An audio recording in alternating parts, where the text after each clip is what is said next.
Hey, how's it going, everybody? I'm assuming I'm on now. Hey, what's up? I'm Peaches. We're going to be playing Kid Chameleon, and I don't know. We'll have plenty of time to chat, so we'll just get right into it. So I'm going to count it down from 5. So 5, 4, 3, 2, 1. Let's go.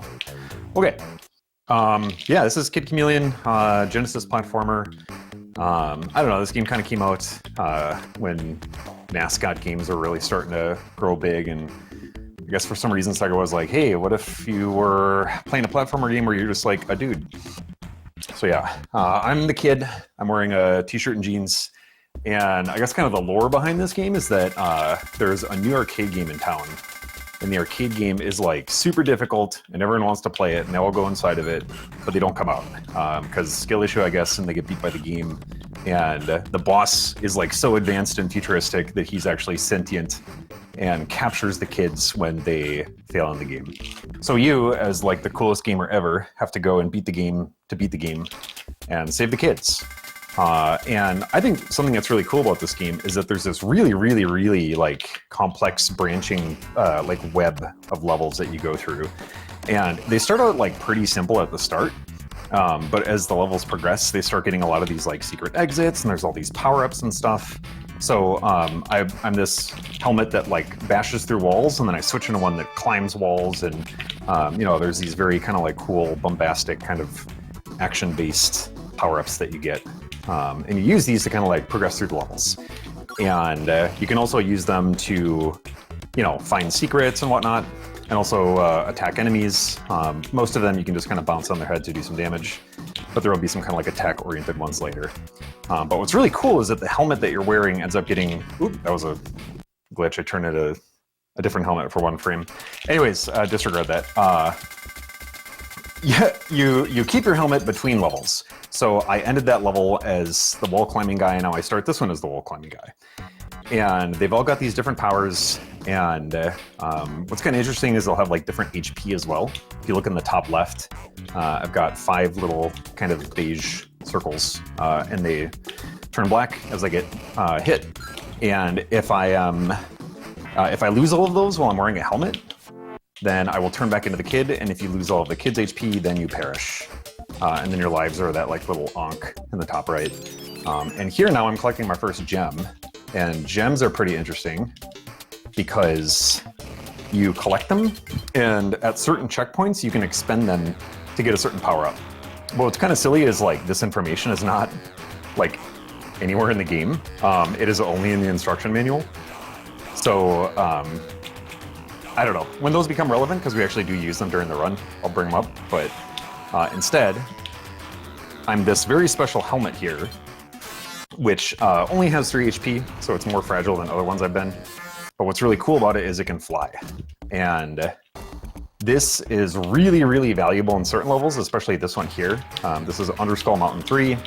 This is one of the first kind of like noob filter levels, because there's a whole bunch of these like moving platforms here that go up and down very slowly. And I think a common complaint that I've heard people say about this game is that the air control is like very kind of like greasy and slippery. And I think if you're more used to traditional platformers like Mario style, where you get quite a lot of like oomph to your momentum and your jumps, in this game you're sort of slippery. And it's very easy to like fall into lava down there and just like totally lose your life and any helmet that you might get. Here, that's a very good example of why having that helmet and carrying it through is actually very valuable, because you can totally sequence break some of these levels. And here, this is the kind of like between stage like score tally screen, and you can see I get some of these kind of like superlative bonuses for like playing a certain way, which includes, hang on one second. Barely got hit there, shoot. You know, if you get like no hit or no prize, or if you beat it in a certain time, you'll get like extra bonuses. And the speedrun is kind of interesting with that, because you want to manage those. Okay, actually I gotta lock in a little bit because I don't want to fall into this ball pit here. Okay, whew. That's on a global cycle, and normally like if I'm doing like tryhard runs, I would have reset when I lost my helmet there at the beginning of the level. And if you fall into that, you're kind of dead. There's like intense music here in this level, and the reason it's so intense is that there's like a slowly encroaching wall of saw blades that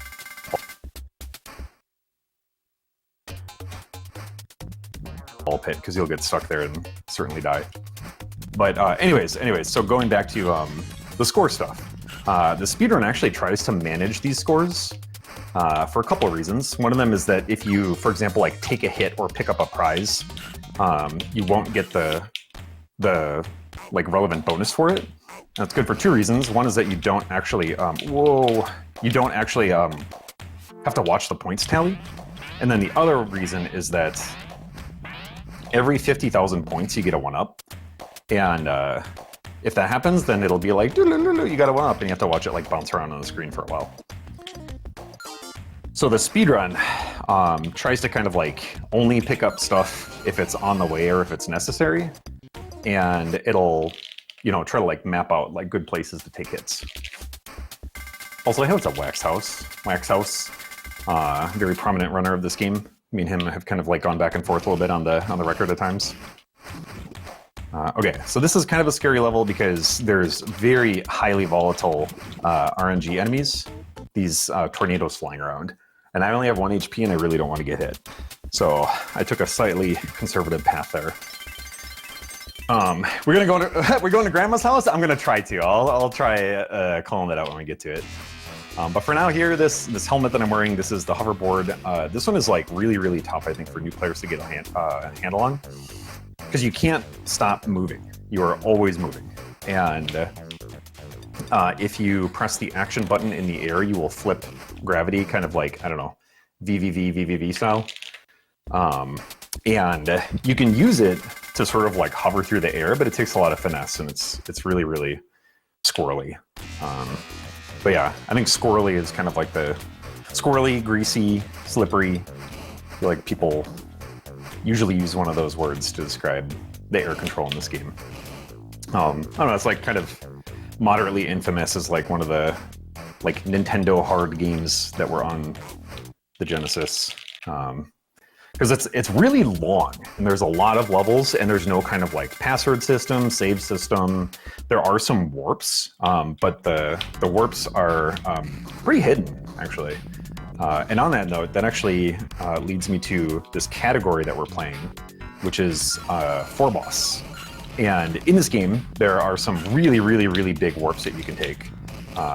Some of them actually skip so much that they'll skip an entire boss. And one of them is so big that you can actually beat the game after level 2. The speedrun is like 71 seconds long or something crazy like that. But yeah, if you game over in this game, you go back to the start. You do not get to, you get continues, but if you run out of continues, then it's a full game over. And continues in this game, those are also pretty cleverly hidden. So if you're like really deep in the game and you game over, like you got to start all the way back at Blue Lake Woods 1. Which I think it's a bit much. You know, I don't know. Obviously in the 90s, no one knew how to make good games at all. Nowadays, I think with the modern sort of takes on precision platforming, where you just die and like respawn in the bottom left corner, it didn't maybe age that well. Okay, we're on the first boss here. These guys have really cool strats. I'm gonna try to do them, but they're pretty precise. Okay, I'm gonna try to like get a low bounce here, so I throw these axes, and it cancels the animation for it.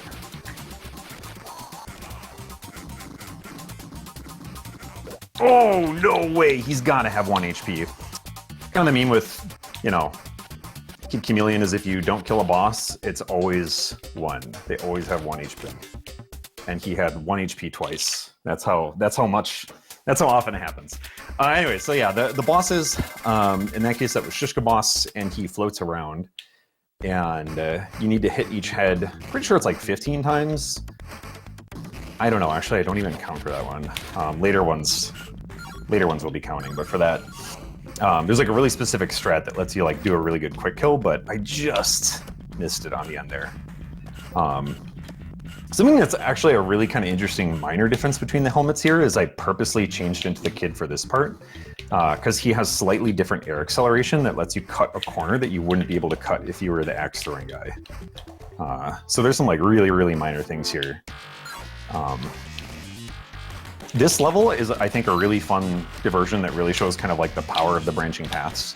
If you take this path, you get this like helmet that pushes metal bricks, and it lets you beat this level in like 1 second. So yippee, we were under 84 seconds on that one. But I think here is where the game like sort of kind of ramps up a little bit in terms of the meanness of it. This is Devil's Marsh, and this is a level that right at the start has this series of jumps that I think are kind of rude. You can kind of see them on the right there. It's these like disappearing blocks. And they disappear under you. And then you have to jump through the next gap, like in the exact timing, right? And I don't know, I always thought that those were like pretty rude jumps. I really like watching blind playthroughs of this game. That's a really common spot for people to get stuck for a while, because it's just, you have to have like a pretty decent understanding of the physics to really nail that. But we really want to have this samurai helmet here because that will let us cut through the ice at the beginning of this stage. It's a very long vertical stage where we can fall through this hole that we just cut and carry through this flying helmet. And this is, I think, one of the bigger sort of like built-in sequence breaks or whatever, if you want to call it that, that this game has. Because if we take this helmet and bring it out of this level, we can kind of do like the Super Mario World style, just sort of like fly over the next several levels. And, okay, so I tried to land on that one, but I landed just a little bit late. The idea is that if you land on a block like this and then run off of it, your running speed is slightly faster than the speed that you decay to eventually when you're flying in the air. So that's kind of the only real like speed tech that you can do at the beginning, is just try to like get a faster launch. Okay, and if I was really trying to like sweat really hard here, I would purposely get hit by that whale in order to get rid of the no hit bonus here. But that would remove a backup 2 levels from now, because I want to try to keep as much HP as possible so I don't lose it. Yeah, Mr. Worldwide, right? Yeah, so that's that is a way that you can increase your speed at the beginning, but a little too much to explain here. And also, I haven't derusted it, so I will not be doing a Mr. Worldwide. Okay, this is a big trick. Okay, I'm going for the backup. I might get squished. Let's find out. No squish. Okay. Whew. All right. So that was early elevators. In this stage, if you get like really specific bounces and then you fly through this like, you know, web, this like obstacle course of things that can slow you down, you can just barely beat that platform before it gets to the ceiling. And if you get a double bounce, it's really easy to get there in time. If you don't get the double bounce like I did, then you have to go for the backup, and the backup is very likely to get squished against the ceiling, which instantly kills you. It's a really big time loss. So I went for it. I am very happy I got that, because I think getting squished there would have been like a 45-second time loss or something like that. And then missing the early elevator is about a 12-second time loss. So definitely some spooky stuff going on there. I'm glad it went well. What's your pup's name, by the way? I should have asked you during tech check. His name is Reggie. And I do have 2 other dogs, but they are currently outside of the room because sometimes they make very disruptive levels of noise. But maybe I can let them in later. But yeah, Reggie is nice and comfy. Good luck hitting you, Mechanical Koopa. Drone's going actually pretty well so far.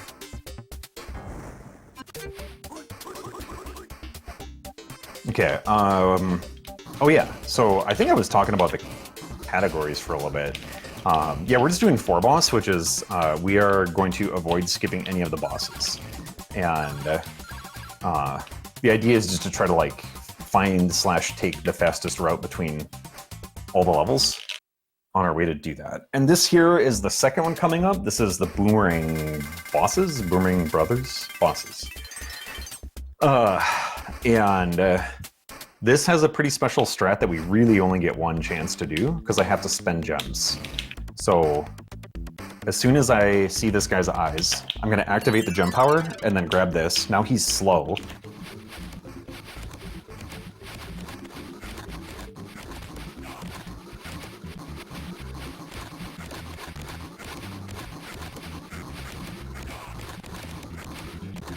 Okay, so I want to bounce with a really specific height there.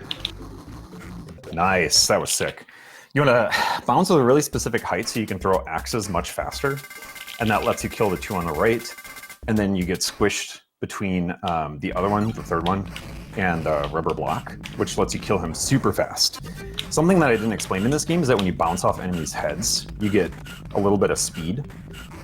And in that position, you will actually bounce so fast that if you just like zoom out to the right, you will zip into the ground and instantly die. Oh, I'm scared of this. So there's like a special way, like after you make his eyes pop out, you have to dismount properly, otherwise you might get squished. Okay, this is a pretty notorious level for killing speedruns because now we're starting to get to some of the other very, very RNG-heavy enemies, the aliens. And especially these flying ones here, what they do is they have this really aggressive AI that locks onto you, and then will just start like pissing on you like crazy. This is absolutely just like down the back of your t-shirt, and it's just like awful. And it's just total RNG. Like there's kind of ways to sort of like break their aggro on you, but it's just not reliable. And they're just so mean. Just a massive run killer. So that's pretty good. I hate when people do that too. I know. It's the story of my life. 3 things in life are guaranteed. Death, taxes, and people trying to piss down your shirt. So now we're in stage 3.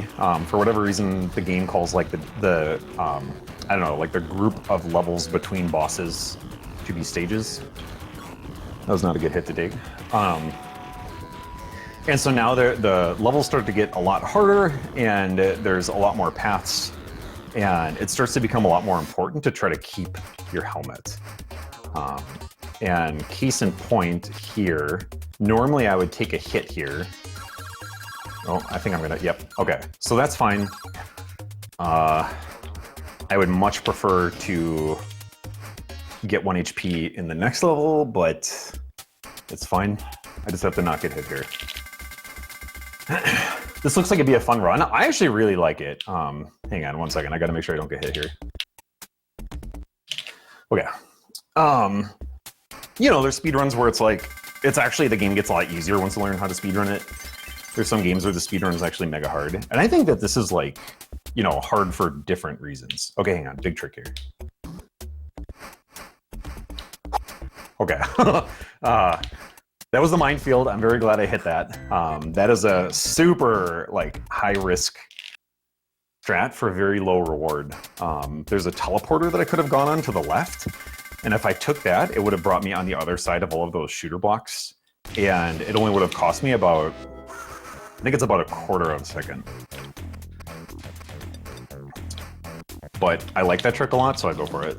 And it's kind of funny actually, because there's different versions of this game that people run on. And I am playing on a Wii Virtual Console. That's why you might hear like clicking noises, because I'm playing on a wired GameCube controller. I use the stick for some reason, like a weirdo when I'm playing a 2D platformer. And Waxos, for example, he plays on the PS2, which has faster loading. And loading in this case includes taking a teleporter when the screen kind of like flashes yellow. And in his case, it loses him time to go through that minefield.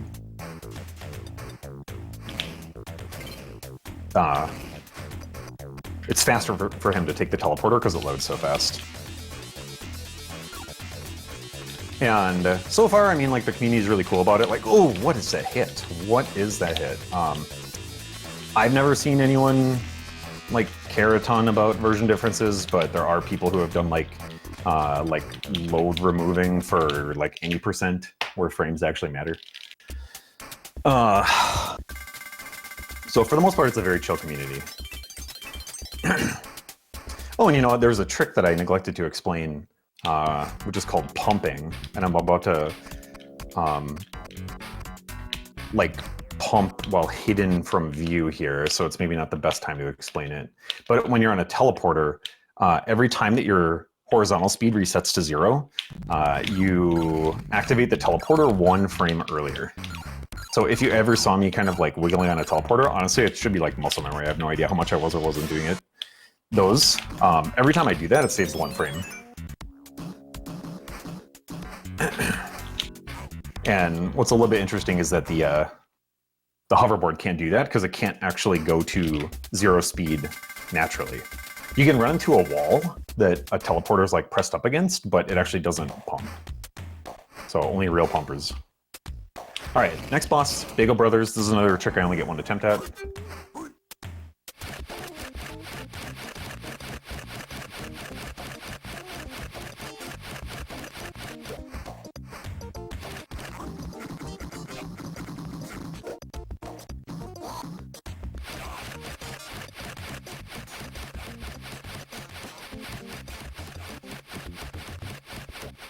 Okay, I'll take that. That's like the second fastest way to do that.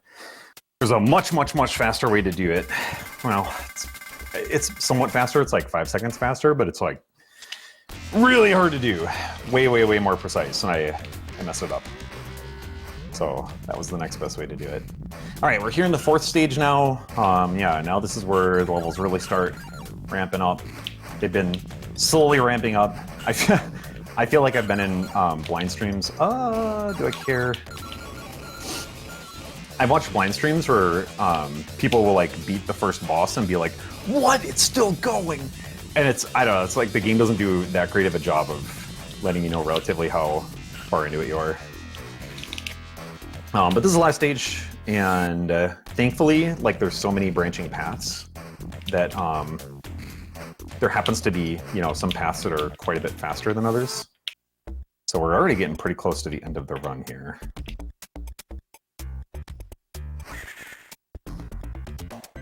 Okay, so here, that's, you know, you can't stand still on a teleporter, so I have to like wiggle left and right to even activate it. None of those were considered pumps. Okay, dangerous alien moment. I do not want one of them to piss on me here. I'm very vulnerable. Oh, crud. That's bad luck. And look at that. They're just clenching right now. They're just waiting to unload more piss on me. This is actually really bad. It's just, I'm glad this is happening during a marathon run and not like a run that's like, you know, gold pace or whatever. Because that, you know, there's nothing you can do about that. Like, you're just absolutely exposed. But yeah, that's I think a good demonstration of the aliens being jerks. Not a good hit. Okay. Phew. The Pissler has entered the chat. Okay, kind of weird hit. I got fire breathed on me, like a little drive-by shot. That's fine. It's a little bit slightly uncomfortable, but I shouldn't take a hit in this next stage. This next stage here is my favorite. This is Ice God's Vengeance. Another one of those kind of like, I don't know, I think Noob Killer is like a too pejorative sounding of a phrase, but it's like, I don't know, it's just kind of a filter level. It's just very easy to die here a lot. A lot of enemies, a lot of tricky platforming, a lot of kind of like soft Kaizo, get up there, mechanics, and also the time.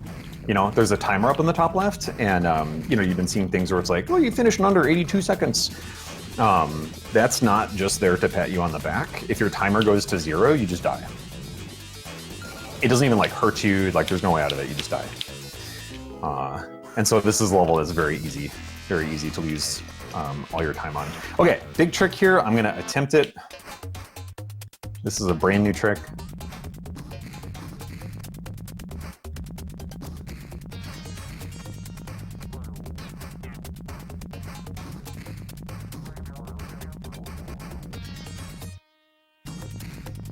Didn't get it on my first try. Ugh.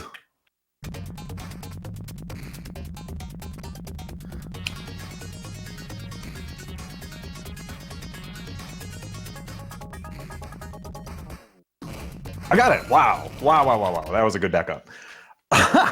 Okay. Jeez. Okay. So that's called Grandma's House because that level is, what is it called? Beneath the Twisted Rocks or something like that? Beneath the Twisted Woods. And, you know, me and Wax House called it that because it used to be that trick was considered to be TAS only by TASers who found that. And I grinded out a visual setup, but it needed pause buffering. And we call it Grandma's House because instead of going, ooh, that's so bad. Oh, that's actually, wow. Okay, so I got pissed on. Okay, we call it Grandma's House because you go over the river, aka the Twisted Hills, and through the woods, aka the big wall that normally blocks your path there, to Grandma's house. And it's a really big time save. You don't actually see how much of the level that I skip, but it's just like really massive level with a big maze of like caves underneath it. And I want to say it saves about like 35 seconds if you do it first try. And that took me, what, like 3 tries to set it up? And between that and then losing my helmet here, I probably saved about 10 seconds, which is still quite a lot. But I'm bummed that I got pissed on here. But it's all good, dude. Really just having this kind of stuff happen in just a, you know, I don't want to say just a marathon run, but it's like, it wasn't like I was on record pace or something, you know? And we're way underestimate, so it's okay. Little aliens can have little apiss as a treat. All right, we're getting near the end here. There's these 3 hands that are in this tunnel, so kind of like Mario 3 style. You just have to win 3 50/50s in a row. Of course, now I get the good luck. So there's only a 1 in 8 chance of having all 3 hands miss you there. And this now is the penultimate level. I gotta check my gems here because I need 40. And there happen to be 20 that are pretty easy to get. You don't want to accidentally get more than 50. Because I want to be able to use a 20 gem power-up that will give me invincibility briefly. But if you have 50, instead it'll summon a snake. And it forces you to use whatever the most expensive one that you can afford is.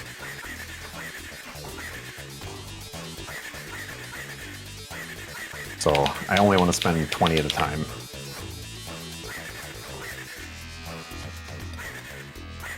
And this level is filled with crap. You can see all these like enemies just sort of like dropping onto me. And that's just, they're all like scripted to do that. And it's just very easy for newer players to just get munched up by those guys. Okay. Gems? Yeah, sorry. I mean octohedrons. I mean brilliant octohedrons. All right, last boss here. And normally oh, that is a grief. Okay. Normally, I'm the kid. So I'm going to restart the level because I accidentally activated this here, which is part of the boss strat. So he's now shooting little mini heads at me while floating down from the ceiling. I need to kite him down and then rapidly bounce. So I'm going to be bouncing on it here, up and down. And a couple bounces on the floor, and then second wind, bounce on it again. And you bounce on him so much that his eyes bug out and explode. And he splits in half, and then time in 3 seconds. Time? Yeah, time. Sorry, I should have given more heads up on that. But I don't know, there were a couple deaths, there were some mistakes. I actually have no idea what the timer was. I want to say that felt like a mid-28. I'm curious what the time was. But yeah, that's it. When the boss dies and you grab the flag, they're like, hey, you killed the boss. You saved the kids. And that's it. The lore really, like, I don't know, it did exactly what it set out to do. No real fluff or filler. 28:38. Okay, wow. That's pretty much on the money there. Yeah, I think the record for this is like a high-ish 26. It's like 26:38 or something. And then that's my time. I'm the record holder right now. Waxhouse is like just behind me. He's got, I think, a 27:02. And then there's quite a few people on that like 28 range. So pretty decent activity in this game. It's always awesome to have somebody new hop on the scene. I love watching this game. Blind playthroughs, speedruns, you name it. I love it. So yeah, love this game. That's pretty much it. It's my shout out. I guess also shout out Reggie. He's just been hanging out here supporting me this whole time. That's it. So thanks for watching. If you want to find me, I'm at twitch.tv/peaches. I'm also going to be running Typing of the Dead tomorrow morning for this marathon. So if you want to see that, you know where to find me. Yeah, join us, please do. Listen to my